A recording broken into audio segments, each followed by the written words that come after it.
Israeli আগ্রাসনে Gaza যখন ধ্বংসস্তূপ, খাদ্য, পানি, বিদ্যুৎ এবং চিকিৎসার অভাবে প্রতিনিয়ত প্রাণ হারাচ্ছেন অসংখ্য নিরস্ত্র মানুষ, ঠিক এই মুহূর্তে ফিলিস্তিনকে দেশ হিসেবে আনুষ্ঠানিক স্বীকৃতি দিল বিশ্বের বড় বড় ৩ দেশ। তবে কি এবার গাজায় বন্ধ হতে যাচ্ছে ইসরায়েলি নৃশংসতা? বিস্তারিত শিহাব ইসলামের টেস্ট রিপোর্টে। ২০২৩ সালের ৭ অক্টোবর হামাসের হামলার পর থেকে গাজা উপত্যকায় ব্যাপক সামরিক অভিযান শুরু করে ইসরায়েল। ধ্বংস করে গাজার প্রায় ৮০% বাড়ি এবং ৫০% ভবন। হত্যা করে নারী, শিশুসহ অন্তত ৬৫,০০০-এর বেশি নিরস্ত্র ফিলিস্তিনিকে।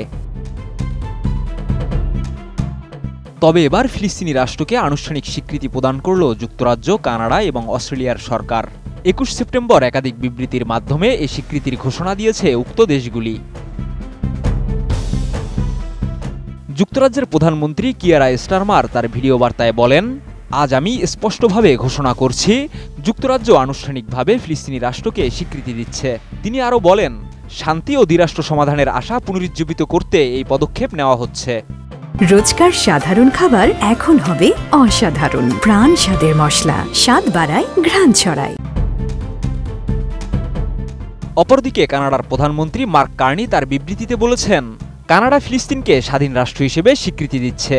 তিনি আরও বলেন, বর্তমান ইসরায়েলি সরকার সুসংগঠিতভাবে কাজ করছে যাতে কোনোদিনও ফিলিস্তিনি রাষ্ট্র প্রতিষ্ঠিত না হতে পারে।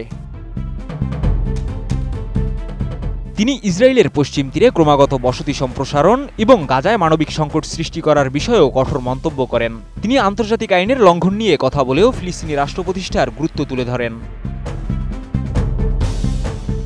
এছাড়া অস্ট্রেলিয়ার প্রধানমন্ত্রী অ্যান্থনি আলবানিস এবং পররাষ্ট্রমন্ত্রী পেনি ওয়াং তাদের বিবৃতিতে বলেন, আজকের এই স্বীকৃতি কানাডা ও যুক্তরাজ্যের সাথে একত্রে দ্বিরাষ্ট্র সমাধানের জন্য আন্তর্জাতিক প্রচেষ্টার একটি অংশ।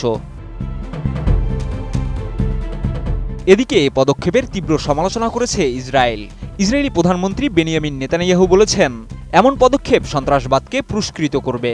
তার ভাষ্য, ফিলিস্তিনি রাষ্ট্র প্রতিষ্ঠার জন্য কোনো শান্তিপূর্ণ প্রক্রিয়া অনুসরণ করা হচ্ছে না।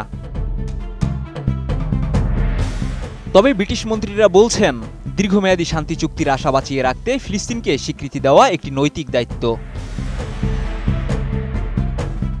ফিলিস্তিন রাষ্ট্রকে স্বীকৃতি দেওয়া এবং ইসরায়েলের প্রতিক্রিয়া নিয়ে আন্তর্জাতিক রাজনীতিতে তৈরি হয়েছে নতুন এক উত্তেজনা। একদিকে শান্তির আলোচনা, অন্যদিকে ইসরায়েলের কঠোর নীতির ফলে ভবিষ্যতে শান্তির পথ খোলার সম্ভাবনা নিয়ে উঠছে নানা প্রশ্ন। শিহাব ইসলাম, ATN নিউজ।